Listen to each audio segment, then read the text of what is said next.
I'd like to welcome everybody here today. As you know, we're going to have a panel discussion this morning to share some information from folks who are actually either involved with the 4-day school week or are preparing to move to the 4-day school week. And the intent of our conversation today is to not only answer the questions that you have, but also to learn from the experience of those that are already doing it or preparing to do it. So today I'd like to introduce you to our panelists, and to the far left we have Jerry Cullen. And Jerry currently is the superintendent at Barber County North. However, Jerry, your experience with the 4-day week actually occurred when you were superintendent down in the southwest part of the state. In Ashland, Kansas, USD 220. Okay, great. We were in a 4-day week for about 6 years. Okay, so you have a lot of experience to draw upon. And we're actually thrilled also to have with us today Randy Rivers, who is the superintendent at the Leon Bluestem District. And he will offer an interesting perspective because they are preparing to go to the block. So I think we can learn a lot about the process and the decision making and what things you're expecting to occur as well. And I might just mention for those that are in the audience that weren't a part of the prior conversation, Clint Corby, superintendent at Haviland, is in a district that has just recently initiated. In fact, this is their first year. He could not join us today for this conversation, but we do have some podcasts that you can refer to, and I'll try to share some information that he shared with me during those podcasts. We'll also mention some other districts that are doing it. Alan Jameson at Caldwell was also interested in helping with the discussion because they are on a 4-day week, but he was unable to be here today. Mike Baldwin at Comanche County wanted to make sure that you knew he was very willing to serve as a resource, and Bill Wilson out in Greeley County as well. There are probably many districts that are doing it that we're not aware of. I simply am sharing with you those that we had conversations with that might be a part of it. So I'm going to kick it off, and as I shared earlier, we've already heard from the field, and so I'm going to kick off with a question from Alan Konachek at Burlingame, and he really just wants to know, what are the advantages of a 4-day week in comparison to the 5-day week, and where you start the year earlier, and why would you prefer the 4-day over just changing the structure, starting the year earlier, ending earlier, etc. So I'm going to leave that open to both of you maybe to share a few thoughts on why you would look at the 4-day week over other solutions. I think with what we're dealing today, most of us are looking at a 4-day week or a condensed school week, primarily because we're looking at ways to save money. And I guess we did it for 7 years in Ashland, and it was an awesome experience for us. We had a great transition. So I think you have to do it right if you're going to do it. I know the discussion has taken place over the last 2 years in Medicine Lodge, where I'm currently at, and I think every community is different. And you have a different clientele, you have different problems, you have different situations. But I do know that if you're going to cut the school week, if you're going to cut days out of your school week, whether you go to a 5-day condensed or a 4-day school week, if you cut 10 days out of either one of them, the amount of savings is going to be the same on either one of them. If you cut days out, it doesn't make any difference. You can go to a 5-day condensed, you can go to a 5-day or a 4-day school week. The only thing I can tell you, and I tell you because I experienced it for 7 years, the educational opportunities for kids and the positive effect that you have on your students is going to be much better in a 4-day week than it is in a 5-day condensed. Because we're in a 5-day condensed right now in Medicine Lodge. And the conversation still continues. And we're going to work through those problems, and we'll never get to a 4-day week. But I guarantee you, educationally, for the kids, a 4-day condensed or a 4-day school week is much better than a 5-day condensed. Okay, so you're actually just taking that from the perspective of that, from a learning standpoint, it makes more sense to you that there's more advantages over that condensed schedule. Well, I know that our kids are more worn out, our teachers are more worn out, because if you go to a condensed schedule, you want to have the same amount of instructional time, the school day has got to become longer. And in a longer school day, and you spend 5 days a week, it's tougher on teachers, it's tougher on students. You take that same long day and you put it into a 4-day week, and then you have 3 days that you can recover from it. You can use that additional day for some of those at-risk populations, special ed kids that need more one-on-one help in a very limited environment. And educationally, without a doubt, I firmly believe I experienced it at Ashland. We had better attendance, we had better test scores, we had less teacher absenteeism. So all of those things, every one of us knows, hey, when that teacher's gone for any reason and we have a sub in there, and even though we got some great subs, it's not the same thing and you don't accomplish as much. And if a kid isn't there, if your attendance improves, hey, we've got a better chance of making a difference with the young people that we're dealing with. The teacher absenteeism is actually an interesting element because that's one of the places where Clint Corby was very pleasantly surprised. They are saving almost twice as much as what he would have anticipated in that particular line item. When I was asking him, do you suppose that has to do with the fact that you're not sending teachers out for staff development, you've cut travel back and some of those kinds of things? He said, no, that doesn't begin to explain the savings that they're having. It really is about teachers using that fifth day to take care of personal business kinds of things, doctor's appointments and the like, and their savings, if you watch that podcast, are going to be substantial in that area as well. Randy? One of the things I've seen as far as advantages is that the whole conversation that we've had around a 4-day school week has opened up people's minds to other conversations. The opportunities that a 4-day school week will provide. You know, I think we're starting to challenge a lot of conventional wisdom. You know, if you've read Malcolm Gladwell's work, you know, Tipping Point, Blank, Outliers, if you've read Freakonomics by Stephen Levitt, you know, those books tell us that, you know, a lot of the conventional wisdom about a lot of the things that businesses and education have done in the past might not necessarily be true. And that has opened that conversation up for us to engage in at Leon Bluestem. You know, we went out and took a look at the Third International Mathematics and Science Study. 4 of the 7 countries that score better than the United States, students attend school fewer hours than students in the United States do.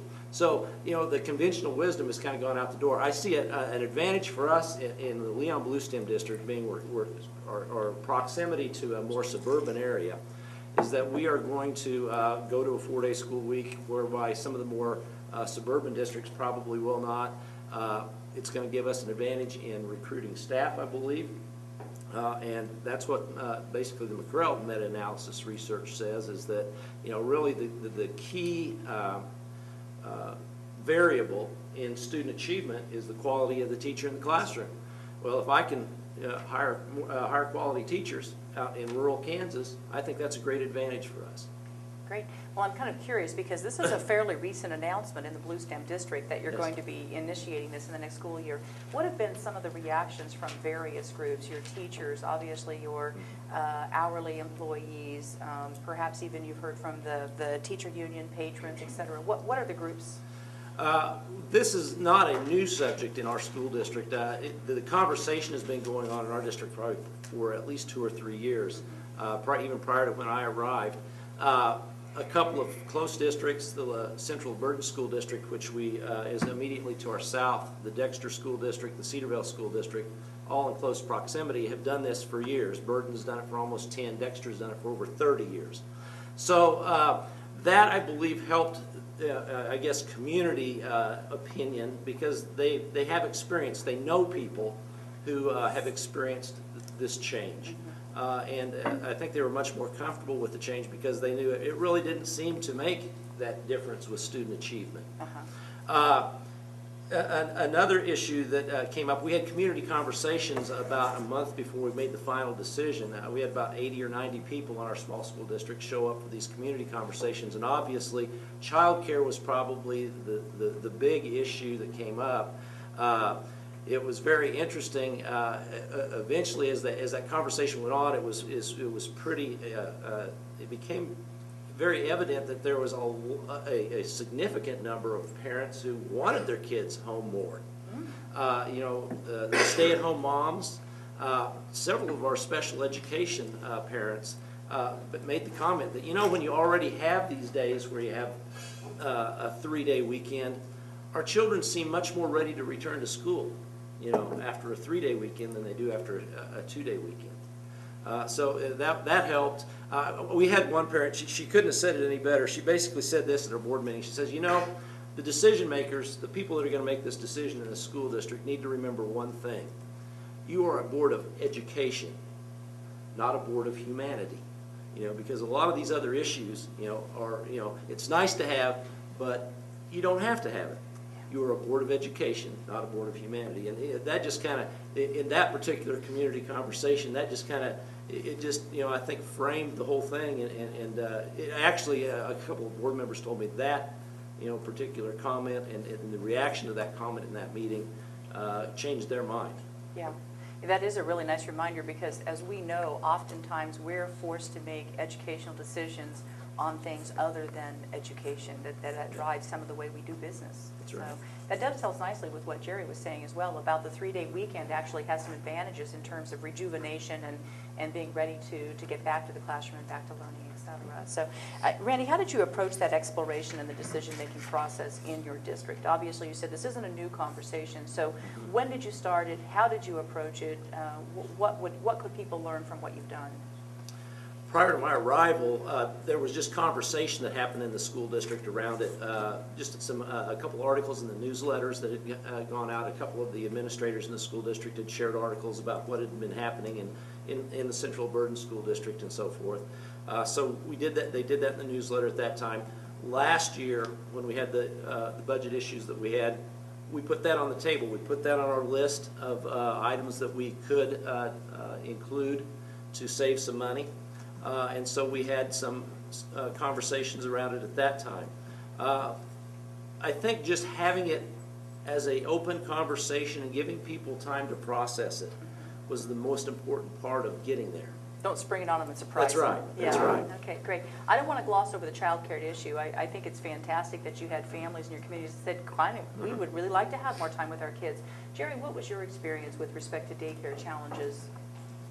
Well, I think every community is going to be a little bit different. In Ashland, I think it was very similar to Blue Stem, is that a lot of parents, well, we'd just soon have them home for an extra day because there was a lot of stay-at-home moms. In Medicine Lodge, it's a completely different situation because most of them are, lower middle class, and both parents working, and it does create a problem. And it was interesting, in Minnesota, there was a school district that went to a 4-day week there. In the spring before they went to it, they had a babysitting class for all of their junior, well, matter of fact, I think they offered to all the high school kids that they offered a babysitting class so that these kids would be prepared when they go next year. If you wanted to hire Joe Blow from the 10th grade to come over and babysit your kids, that they have some training and they understand the process. So they could do a good job, and I thought that was a great idea. And if we would adopt it, that would definitely be something that we would look at. But I think it goes back to the same thing Randy was saying, though. I mean, we have to consider the community. It's a community school, but we do have to remember that it is the Board of Education. Our primary responsibility is educating those young people. And and most of the time when we look at this, it's a money-saving situation. So if we look at it and I said, all right, now how can we save money, or how can we spend this money effectively and efficiently? Well, I don't think there's a better way than a 4-day school week. And yes, but there's some problems that come with it. Babysitting is one of them on Friday. But I know that during our discussion, and I think it's especially on our last discussion we had it because it got pretty heated, is that, there is a lot of, I know church groups were talking about so many of the things that they could do on Friday that they're not currently doing. Boy Scouts, there's a lot of things that they could do on Friday that, that they would have, access to all the young people that they're looking at. And so in some ways, I mean, it is a problem. And I think probably in more of a lower middle class, it becomes a bigger problem. Yeah. But it's no bigger problem if you go to a 5-day condensed, because we still have 10 days or 20 days or whatever days you're going to cut out. Hey, those days are there. Yeah. You need daycare on those days as well. I mean, it doesn't make any difference. Yeah, absolutely. Yeah, interestingly, on the daycare, since we've made the decision about a month ago, I've already had multiple classified staff members, those people that we will not be working on Fridays for the savings, have already come forward and said, if people call and ask, how are we going to handle daycare, we plan on opening one. And that's one of the things I found in the research I did, is that that's what happens is your classified staff, who are actually, I guess, the victims of the budget cuts that happen in order to make a 4-day week happen, become quite entrepreneurial. They open the daycares. They may take a second job and work Fridays and Saturdays and Sundays and actually increase their income rather than stay where they were at with the status quo. I can tell you that Clint Corby shared that they also did a babysitting clinic training session kind of thing for junior high school age students as well, that was very well received and apparently is working well for them, so I would encourage you to check out that podcast. Let's talk for a minute about the idea of the hourly employees as being the victims of this, because that is one of the broad criticisms that I hear, is that in fact the group of people that are least prepared to take that kind of a cut are asked to bear the greatest expense or loss of income. So, and on the one side, I hear them say it not only is kind of an issue of fairness, but it's also an issue of that it will be harder for you to maintain quality staff because they will go someplace else and find a job. So what's your experience been, and what are you finding, Randy? Well, of course, in Ashland, we didn't lose any of our classified because of that, and I think it was the same thing. They went out and they created an entrepreneurial situation on those Fridays and Saturdays, or they might have already been doing it on Fridays, so they just expanded it. I would say in Medicine Lodge, definitely, and of course we have, you have some latitude there. I mean, that's just one part of the savings when you're looking at condensing school week. But I do think that it goes right back to the statement we made before. We're the Board of Education. The number one priority that we have to make sure that we do and do well is put a great teacher in front of our kids. And so the thing and we have to have enough teachers. So we have to look at, well, now we're not going to do this and we're going to fire 4 people. Or yes, we're going to do this and everybody keeps their job. So that's what you really got to look at. And, well, yeah, I'm going to keep all my custodians, or no, I'm going to fire 4 custodians and I'm going to have my teachers be the room custodians, because that was one of the things we were looking at. Or we could go to a 4-day week and we don't have to do either one of them. And so sometimes having a job with 4 hours less, or if you decide to go 2 hours less, or whatever you decide to do, but for us it was 4 hours less per week, to have a job with 4 hours less and have the opportunity on that other day that I can go ahead and I can start a babysitting service, or I can bake cookies, or whatever the heck you want to do. So I guess it's an option. I want to keep quality teachers in the classroom, yeah, and I hope I can keep all my quality bus drivers and all my cooks and custodians. But my number one priority is quality teachers in front of those kids. And a 4-day week will do it for you. We've already had some kind of unique ideas. We're trying to be creative in trying to help the classified staff that we're going to hurt. One of the things that we've identified is we have a number of classified staff who really already are eligible to take a retirement. We have several bus drivers, in fact. And so what we're going to do when they cut back to a 4-day week, they're going to be earning less than $20,000 a year, and classified staff can take a full retirement at less than $20,000 a year. There's no capers penalty when they do that. So we're going to encourage those that have the ability to take a retirement to consider take your retirement and drive for us. You'll be able to earn your bus driving salary plus bring home your retirement. So that's an option for some.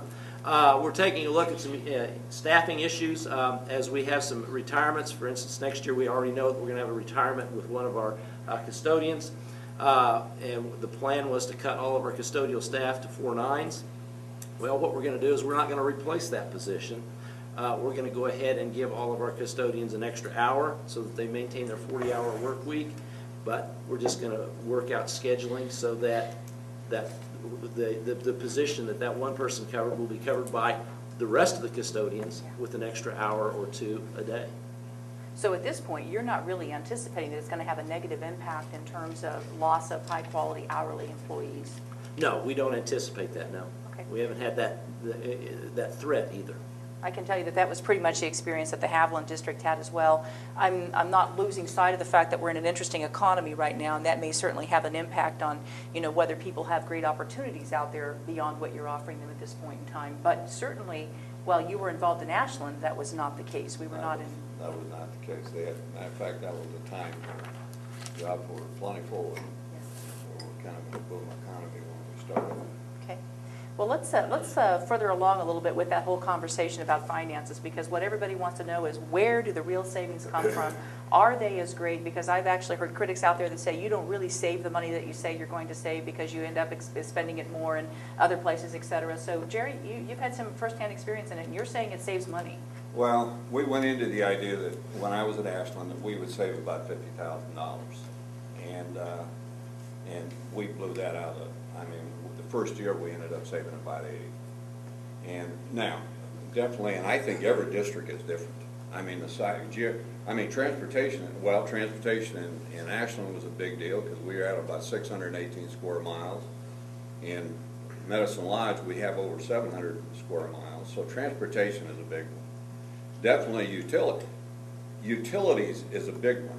The big thing about utilities, if you're not diligent in it, or if your principals or whoever in charge of your heating and air conditioning aren't tough about it, well, then the savings go out the window. But I know that we made it very clear that Thursday at 5 o'clock, we went to night setback unless they had the okay that we could heat the library or we could heat the gym, because we were on a system that we could control it like that. But it went to night setback.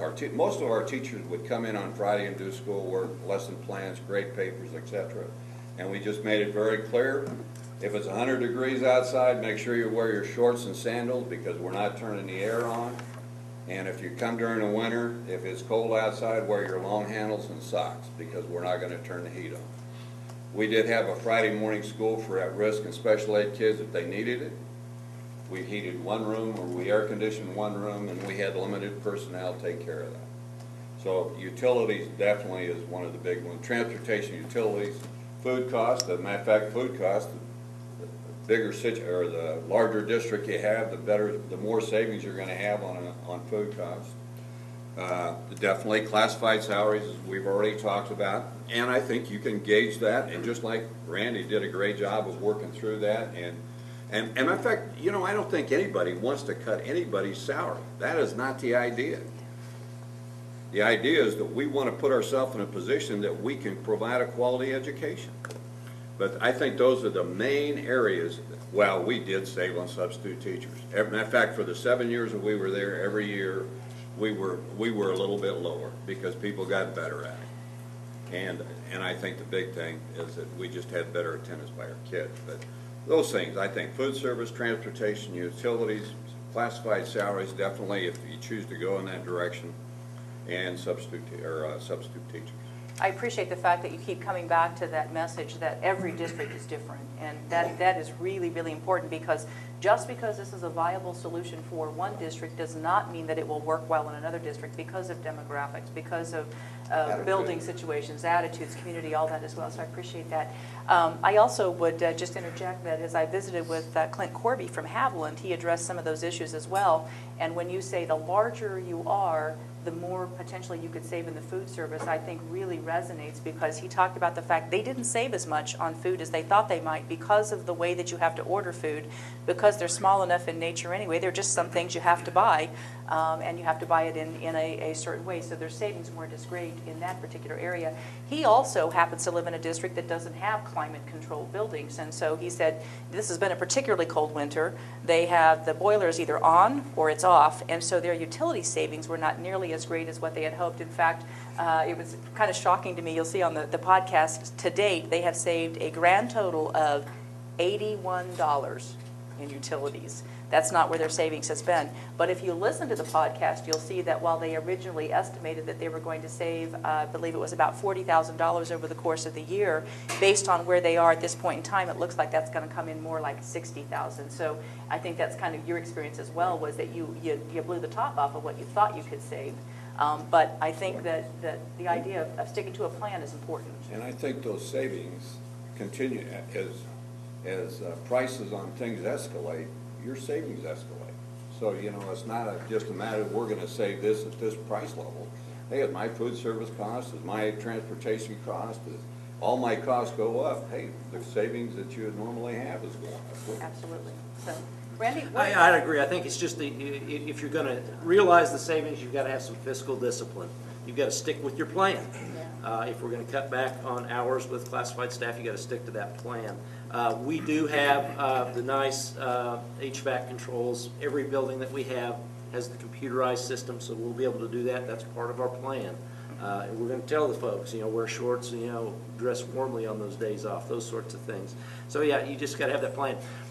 Well, that was one of the things that came up in our community conversations, and they wanted to know, how can you guarantee these things? And I said, I really can't. But what I did do is when I went out and I looked at the research, I found some research on 4-day school weeks that said that school districts will save between 1% and 2% of their total general fund budgets. And then when I took a look at what our estimated savings were, and they fell kind of in the middle of that range. Our savings fell about 1.6 of what our general fund budget was going to be, 1.6%. I felt fairly confident that we were looking at something that was fairly accurate. Great. Let's take a pause for just a moment and see what questions we may have from folks that are here in the room with us. If you're joining us virtually, please feel free to type your questions in the chat window, and we'll get those shared as well. What things are you wondering in the audience? Bill, I kind of saw you look like you were ready to really jump out there with a question. No? I think he answered it. He answered it? Okay. Great. Other questions? How Brad? did you determine which day of the week was best? Yeah, could you use the microphone, because it's really important for folks out in the audience, or Sure. out in the virtual world. How did you gentlemen determine which day of the week was best suited for your school? Well, number one, we went through and we took all of it. We considered Monday, we considered Wednesday, and we considered Friday. And, I thought that was, breaking up the school week, the end of the week or the beginning of the week. And number one, we took all of our activities that we have throughout the school year. Now, the activities on Friday and the activities on Monday, the number of activities is about the same for us. But the number of kids that were gone on Friday far outweighed the number of kids that were gone on Monday, just because of the activities that would normally transpire on Friday. And of course, if any of you have ever been a principal or a teacher, Fridays can be in fact, it's the craziest day of the week, because we got, this group's going here and they're going on this and they're doing this, and just because and I think that's one of the things. If you go, matter of fact, I think either way, if you go into a 5-day condensed, or if you go to for any time you cut school days out, you have to protect instructional time. And we just felt that we could have more valid, usable instructional time Monday through Thursday than we would Tuesday through Wednesday, because those came down to the 2 days that we really came down to consider. And we just thought we had more disruption on Friday than we did any other school day, and we would have more quality instructional time Monday through Thursday. And quite frankly, depending on how far your community has to travel for competition, your school probably just about empties at noon anyway on Fridays if you have a long distance Matter to of fact, travel. and this is one of the benefits at Ashland that we did see, and we would see the same thing at Medicine Lodge, is that if you guys have been principals before, you can remember those junior high kids coming back late Thursday, especially for some of us where you travel long distance. They play a game on Thursday and they get back at 11 o'clock or 12 o'clock at night, and of course they're bright-eyed when they come in on Friday and they're about as growly as a bear. That was one of the biggest benefits we saw, was those junior high kids not having to deal with their sour attitudes after not having enough sleep on Thursday night. So We're kind of in the middle of that decision right now. We've made the decision to do a 4-day school week. This next month at the next board meeting, we're going to make that decision on Monday or Friday. The recommendation, I just had a meeting with our staff last night, and the recommendation is going to be Friday. A lot of that's what the staff believes would be best, for the same reasons Jerry shared in our community meetings that we had. That seemed to be the sentiment of the community as well. They just felt that between a Monday and a Friday, we're not going to provide transportation for high school kids to come to school on Friday for practices or games or otherwise. We wouldn't provide transportation for kids to come to school on Monday for activities either. So usually most of the Monday activities are junior high kids coming to school for those activities on Mondays. So we just decided the high school kids are going to have an easier time finding a way to school than the junior high kids would on a Monday. So that had a lot to do with the decision as well. Makes sense. The Haviland District also selected Fridays, and I should mention, they have kind of a modified schedule in that most of the weeks they have a 4-day week, but on the average about 1 day a month they go to school on Fridays as well. So they sort of have kind of a blended model, so. There was another issue that involved in that Monday to Friday decision, which I think had a little bit to do with it. We are on the IDL network with the South Central Kansas Service Center, and there are 2 other districts, Central Burton and Cedarville, that are also doing a lot of IDL work. We actually are teaching 2 classes this year from Blue STEM, one to Burton and one to Cedarville, and our teachers don't have those students from Burton or Cedarville on Friday. So trying to match up and try to kind of coordinate schedules with other 4-day schools, that had a little bit to do with it as well. Interestingly, this morning on my way up, I had a phone call with my high school counselor, and he said, we've got a problem with our concurrent classes with the junior college next year. He says they don't want to do a Monday, Tuesday, Thursday thing. They want to stay on Monday, Wednesday, Friday. I said, well, you know, if we have to, we'll deal with that. But I said, why don't you call the other junior college, and who does do a Monday, Tuesday, Thursday, and subsequently the original junior college, I think, is rethinking their decision. So. Yeah, absolutely, absolutely. Customer sometimes is king. So, Bill? Back to the middle school thing about Friday practice. What do you do about that? You know, Jerry, you mentioned they come home late on Thursday, but they would generally have practice on Friday. What do you do about that? You know, and this is one of the things that well, you guys all know that be up front, be straight with them, make sure that everybody's got the same information you have. And our first meeting that we had with our community, and we were talking about the 4-day week, of course, athletic practices on Fridays and Saturdays. I says, you know, as far as I'm concerned, if your young person wants to play football or basketball or whatever he wants to play, and a coach calls a practice on Friday, then you're going to have practice on Friday.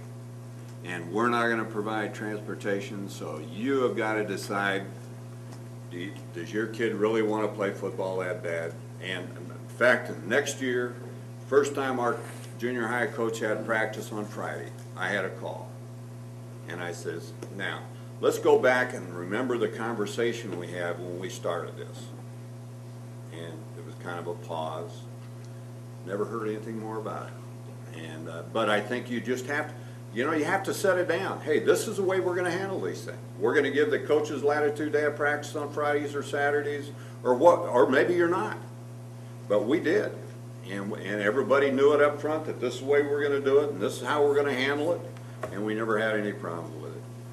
And and of course, in Ashland, some of those kids lived, you know, 20 miles out, and so either if they were capable of driving, they drove. If they weren't capable of driving, their parents had to bring them in. But we never did have a problem with it. And I think, again, that goes back to the communities. In some communities, well, like in Medicine Lodge, they'd like to hang me by the yard arm. But it doesn't make any difference. I still think it's a great educational tool. I think it's a great adjustment to save some money. We're still in the middle of that conversation as well, but I think a piece of advice I received from another superintendent of a district that's doing this was that, yeah, go ahead and let your coaches have practices on Fridays, but what she said was, what we do is wait until 3 o'clock in the afternoon. We tell the coaches you cannot have a practice before 3 o'clock Friday afternoon. She says that allows for those kids to do the daycare if they want to do the daycare, have that job, you know, during the day on Friday. Creates some consistency for everybody, so everybody knows. So parents, you know, if they need to help get kids there, you know, lets them get off a little bit later in the afternoon. So I think I'm going to lean toward making that recommendation to my board that we will allow practices on Fridays, but none will take place before 3 in the afternoon. In both districts, what's the length of school day? In Ashland, we went from 8 to 4 o'clock, and then we had tutoring from 4 to 5 o'clock. And that was first through 12. In our case, the school day is going to be 7 hours and 55 minutes, which includes the 25-minute lunch period. Our elementary school is going to open at 7:50 a.m. and dismiss at 3:45 in the afternoon. Our high school and middle schools will open at 8 and dismiss students at 3:55. And Jim, on the website, we posted a document that the State Department of Education sent to us that was taken off of the 09-10 principals building reports and shows the minutes for those districts that are in that. It shows the start time, end time, lunch, all that kind of thing. So that might be a resource for some ways that other districts are configuring the day as well. Our instructional time will be 7.5 hours a day. I think one of the interesting things too, when we were looking at it at Ashland, we did a lot of research. And we went back and I went into Colorado, New Mexico, definitely Kansas. Let's see, there was one other state. Yeah. And we looked at every 4-day school week that we could find. We went into their state website and looked at test scores. And it was amazing. 4-day school week schools, a much higher percentage of them are in that excellence category, and very few of them. Matter of fact, I only found one school in all of those states that was below average. And I think that speaks highly for, I think the other thing speaks highly for it is that, to my knowledge, any district that has gone to a 4-day school week has never gone back to a 5. Interesting piece. I hadn't thought about that before.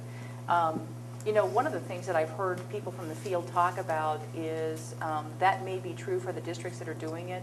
If you are a district that is serving a very, very high need population, perhaps you have a lot of non-English speaking students, maybe you have a lot of disadvantaged learners, et cetera, do you anticipate that there would be any kind of a different result in that instance where you have 4 days rather than 5, you're not addressing the nutritional needs on the 5th day of the week? What's your best guess? Well, I definitely, matter of fact, I think in a 4-day week, and I think primarily because we started our Friday morning school for at-risk kids and those kids, we made a bigger impact with, and we didn't have a lot of ESL kids, but we had some. And of course, on that Friday morning, we would basically just work on language skills. And of course, with our at-risk kids, depending upon where they were at, what their needs were, we worked with them specifically. And so I feel that we did a better job than we did on a 5-day because they were getting that one-on-one, two-on-one type of situation where those kids, that's the type of attention they need to be able to get it done. And of course, I think probably in a larger community like Medicine Lodge and with more of a high-risk high-at-risk population, it would even be more effective. So it's not an either-or, either the 4-day or meet the needs of these special learners, but you can, it's both and. Oh, I think you can do it. In fact, I think you can surpass what you're doing in a regular 5-day school week, a 4-day week, if you will do that Friday morning school in a determined, organized fashion where, hey, this kid needs this, and how do we get it done with limited population? Absolutely.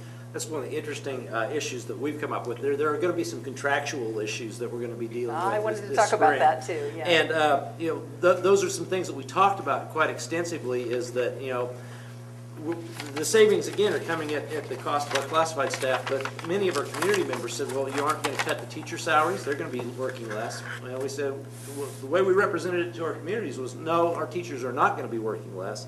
So we've been having lots of conversation with our teaching staff about the expectation is going to be, you know, our contract's 190 days and 8-hour duty days.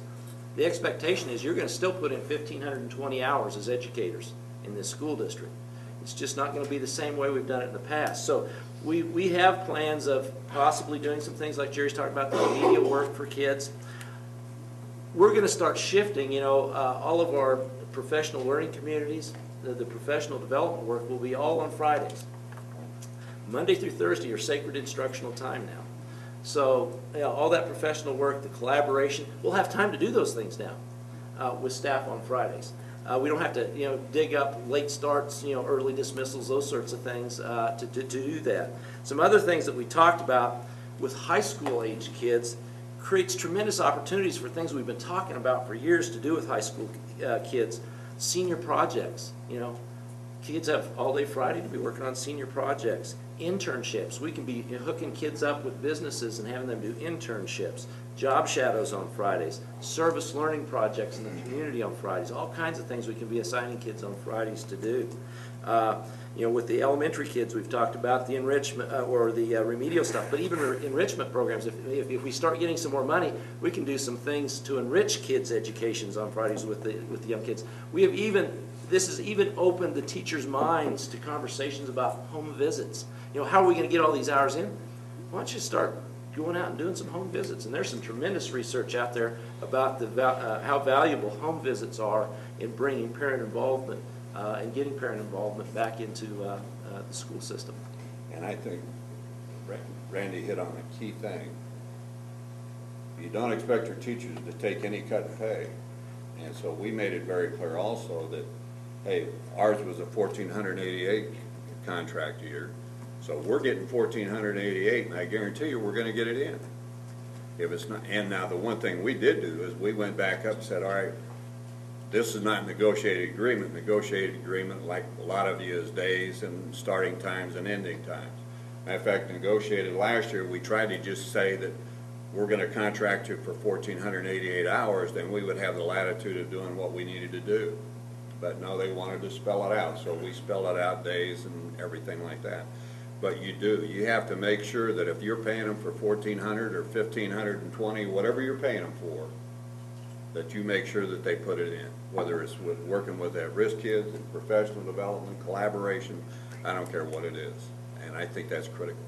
Did you find that it's going beyond that and you had to do some enhancements to their contractual? Because I could see if you're doing the same instructional time essentially and you've got these other issues that you're working on, is it possible, because you're trying to enrich some kids' education, are you going to go beyond that potentially? Well, I think, yeah, we did. Because any time that we brought a teacher in for instructional purposes, you know, like on a Friday morning, then we paid them by the hour. We pay them an hourly wage for that work. And, but it, like, or matter of fact, sometimes when you talk about classified people, a lot of those teacher aides that we cut back, we would bring them in to help with some of these young kids. You know, it just depends upon what the kid needs and who can provide that service in the most effective manner.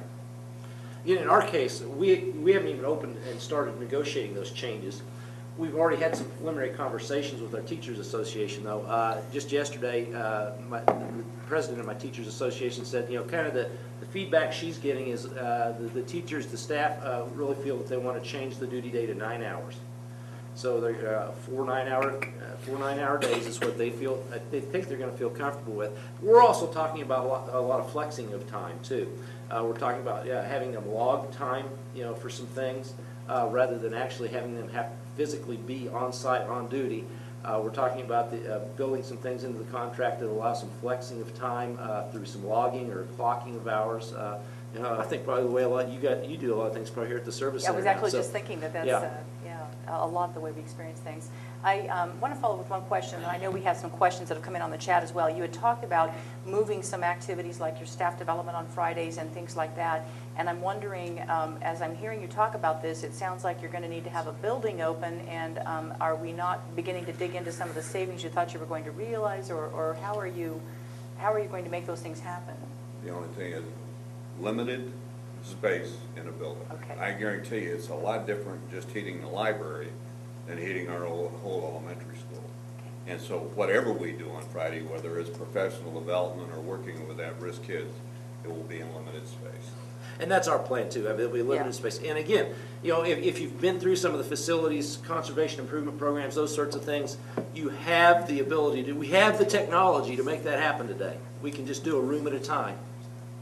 We have a district that is asking that everything gathered so far by their district looks like this is a very positive move.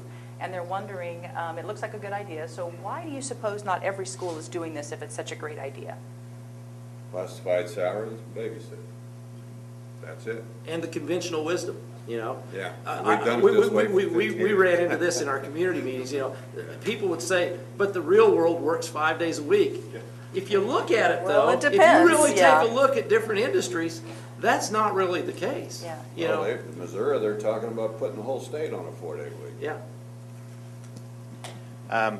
Just sitting here and listening, especially to Jerry, you just think this is a good idea whether you were saving any money or not. Is that correct? Matter of fact, if I had any money, I would still go to a 4-day week, But all of these things that Randy was talking about as far as that enhancement act, how many of you guys think that the most cheated group that we deal with in K-12 education today is our upper-ended kids and our gifted kids?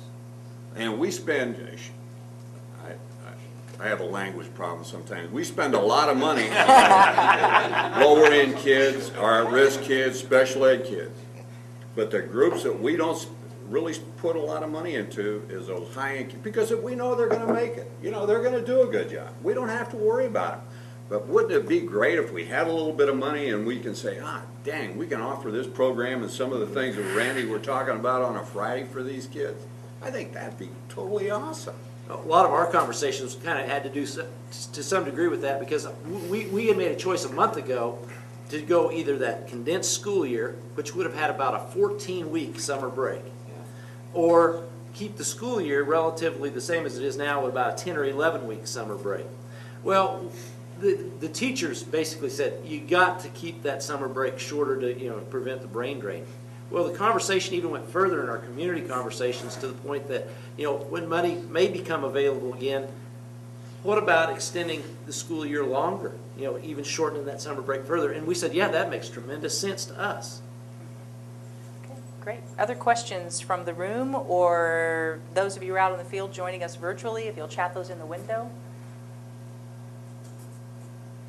There's a couple things I'd just like to throw out. Okay. And this is one of the things that we did, and I think it was the most important thing, is that after we had decided to go to the 4-day week, we had about 3 in-service days with our teachers, and all they did during that time is that they mapped their curriculum so that they could fit it in with the number of days we were going to be, instructional days that they would have for the next year, so that, well, this was a great activity, but I don't think I'm going to be able to do it, to fit it in.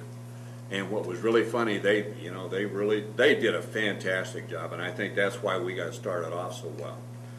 But it was really amazing. They all came up to me at semester time and says, hell, we're covering a lot more territory than we thought we were. One of the things we did have a problem with is that initially they thought they really had to hammer these kids with homework over especially over that long, over the weekend. And they found out, no, we went out, and we got about 3 weeks, and it says, guys, we got to ease back off here a little bit. And they kind of eased back off and went to doing what they were doing, and heck, it worked fantastic. But I think that mapping would really, and I think if nothing else, it just gives your teacher a lot more confidence going in that, yeah, I'm going to have enough days. I've given each one of these topics enough time that I can do a good job with it. We're planning that right now. We have a couple of professional development days left. We are ending the school year early this year, just to save a little bit of money in this current fiscal year. But we're going to keep the teachers on, and we're going to do that curriculum mapping. Our steering committee just recently met, and we're taking a look at doing a study group on Heidi Hayes Jacobs' new book, Curriculum 21. But it's just amazing the change. Just making this change to a 4-day school week has opened the minds of all the staff. They are ready for some of the new thought in education, trying new things now that we've made a significant systemic change. And going back to what you were saying is that we all know that if we've got great teachers in a classroom, our chances for success is greater. 4-day week, you maintain your teaching staff, and you maintain them longer. I mean, as far as those retired people, those people that are pushing that retirement age, you go to a 4-day week and you'll keep those people a lot longer than you would the old 5-day, or the 5-day or 5-day condensed. Randy, you hit on a thought here regarding changing what you're doing. Have you gotten to an even further point? Has this come up yet regarding what you do on those days? In other words, you have an opportunity for example, project-based learning in the secondary system, for example, which really changes how students engage and how they focus on and see relevance. You have a chance to build that piece, because that to me is a big deal. And either of you can respond to that. And that's the plan, you know, that's, I was just blown away by the openness staff had to doing that book study on Curriculum 21, her new book, Heidi Hayes Jacobs' new book, and it has those issues in it, how we really have to, I think what she says is reframe and then eventually reform what we do in the classroom. And so I think those conversations are going to take place much more easily now, and I think we will see our staff doing that. We have just recently put laptops in the hands of all of our staff, so now, you know, on a 4-day week, they're going to be able to work home and away. You know, they're going to be able to do flex scheduling. They're going to understand how kids really work. It's very interesting in watching Heidi Hayes Jacobs' little snippet about her book. She says a very interesting thing. She says that, you know, it's kind of like today that kids are time travelers. She says, when the kids come to school, they're going back in time. And then when they leave school, they're moving back into the 21st century. And that, you know, that resonated with the staff because of this change that we're making. Great. I'm going to digress a little bit because we've got a question from the field that talks a little bit about the schedule. We really haven't talked about what that does for it. So the question is, how does going to a 4-day week change your master's schedule? Did you go to block or change from a 7 to a 6 or an 8 or a 7, or did you just add it on to the hours in the day? What does that look like in terms of a master's schedule? I think this is probably more at the high school level. We just maintained our schedule, and we just added a few minutes to each period. Okay. Same Randy? seven period schedule, just expanded.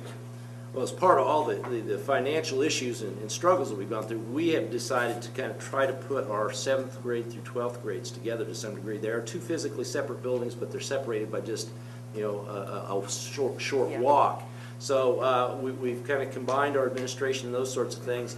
We created a common schedule between the 2 buildings so that we can share staff, which is something that we're going to be required to do as well. Pretty similar to what Jerry said. We are, you know, pretty much we're on a 7-period day. We're going to stick with that 7-period day. We're going to add a few minutes. There is some conversation though about doing a little bit of creative block scheduling in the afternoon part of the day to do some different things at the high school and in the middle school to allow for some remediation sorts of efforts at the high school and maybe, you know, provide opportunities for practices to get started a little earlier. Yeah. Now, here's an interesting question that came up on the chat as well. Jerry, in your experience and maybe in your research, are you aware of any teachers or professionals that have had experience in the 4-day work week that would be very much opposed to this, that they would sit up here and take a different position? I'm not sure whether they're asking you to name them or not, but maybe are you aware of anybody? You know, it was really interesting because when we were going through the process, and I do firmly believe it, everybody I talked to told me if you can't get your staff excited about it, you have no business doing it because you'll fail. And so one of the things we did, we had an in-service day, and so I just gave them the opportunity, and I contacted 4 different 4-day school weeks. And I said, all right, I want any of you that have questions, or any of you that just want to go and visit a 4-day school week, and visit with that kindergarten teacher, or that 1st grade teacher, or that band or math teacher, this is your opportunity. Get some unfiltered information. So we loaded up the Suburbans and took off in 4 different directions on that day. And when they came back, there was not one of them that wasn't on board and excited about it. And I guarantee you, my staff at Medicine Lodge, and I guarantee you when I first brought it up, they thought I was the dumbest person this side of the Mississippi. But I guarantee you, and I said, all right, then you do me a favor. You go out on your own. I'm not going to guide you or anything. You go out on your own, and you talk to those people in these 4-day districts that are in the same discipline or your same responsibility, and you come back and tell me what you think. Well, at our last board meeting, 90% of our teachers said we're standing up and saying, hey, if we've got to do this, if we've got to go to a condensed or a 4-day school week, go to a 4-day school week. This is the best thing that could possibly happen. I know at Ashland, and I guarantee you can't go in there and find anybody. Matter of fact, not only in the school district, but in the community. And that was my experience. So the short answer is no. That's very similar to my experience. Yeah, the teachers really did kind of drive the whole thing in our district. You know, if the teachers hadn't been on board, you know, I wouldn't have been on board either. I agree with Jerry. I did have one teacher, though, in the process that showed a lot of reservation about it. Out of a staff of 50, had one that showed, and was able to come forward with a significant reservation. But that reservation had more to do with a fear of what the community's perception would be of him as a professional when we worked 4 days a week than anything else. He didn't have any, concerns about, learning their kids and education. It was had more to do with what's the community's perception, or what is the perception of him, with his other colleagues around the state can be. Any last minute questions from the room before we ask for the parting shots from our panel? I did have a question. Jerry, what kind of stuff did you see the kids doing on Fridays on their own that you hadn't anticipated that was academically oriented or learning oriented?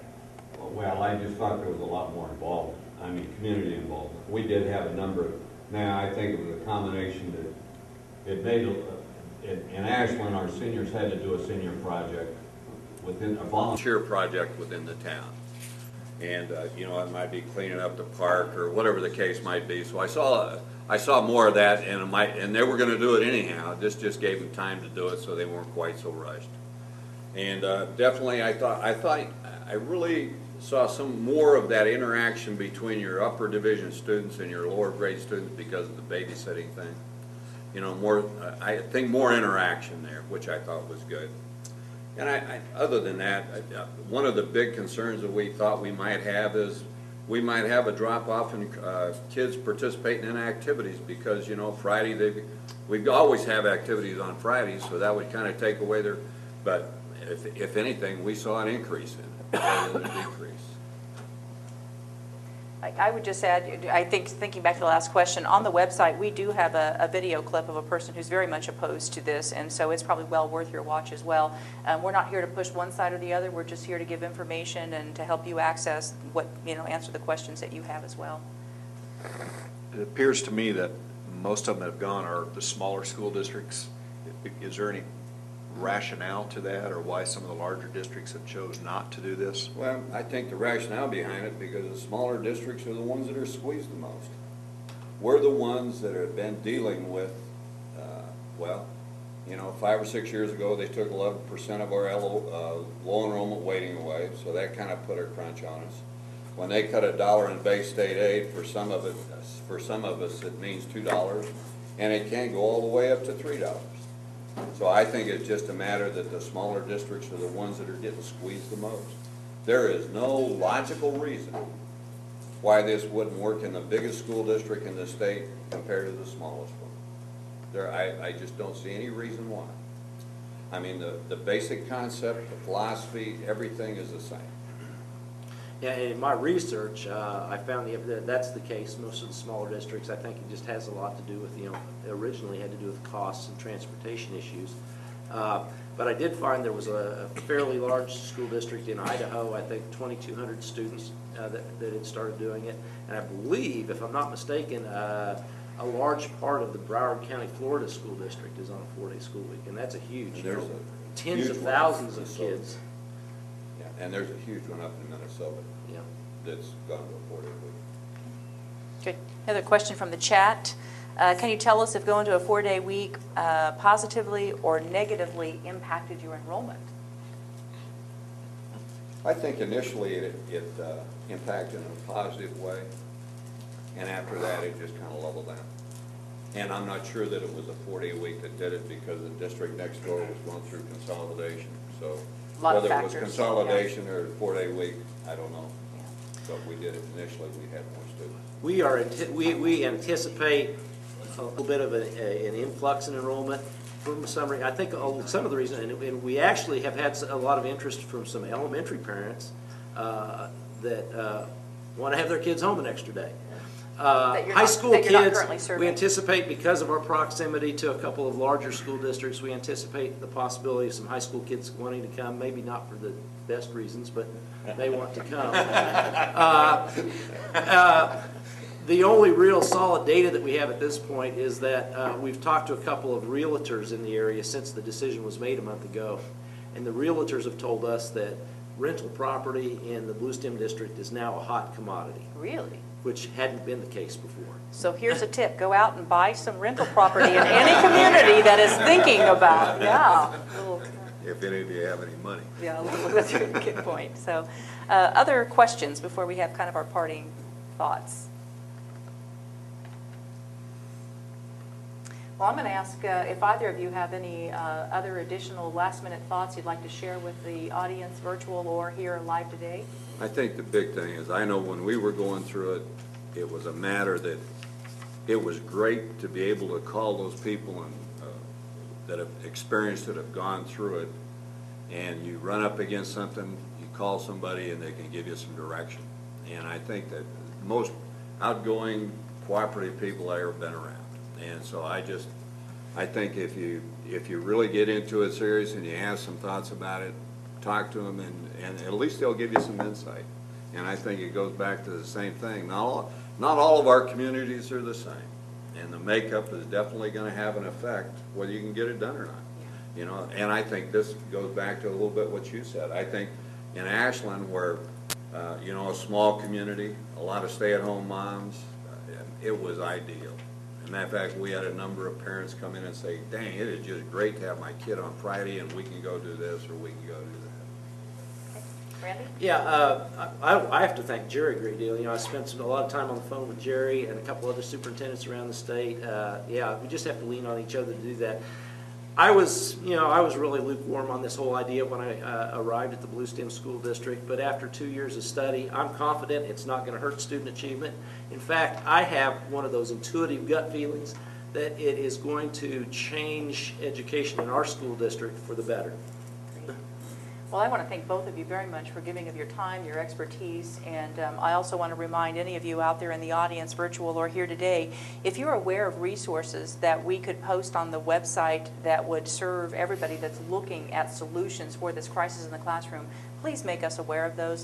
This is a site strictly that we've put out there so that you have a repository of information to help you as you go down this path and make some of the tough decisions. And thank you very much for joining us.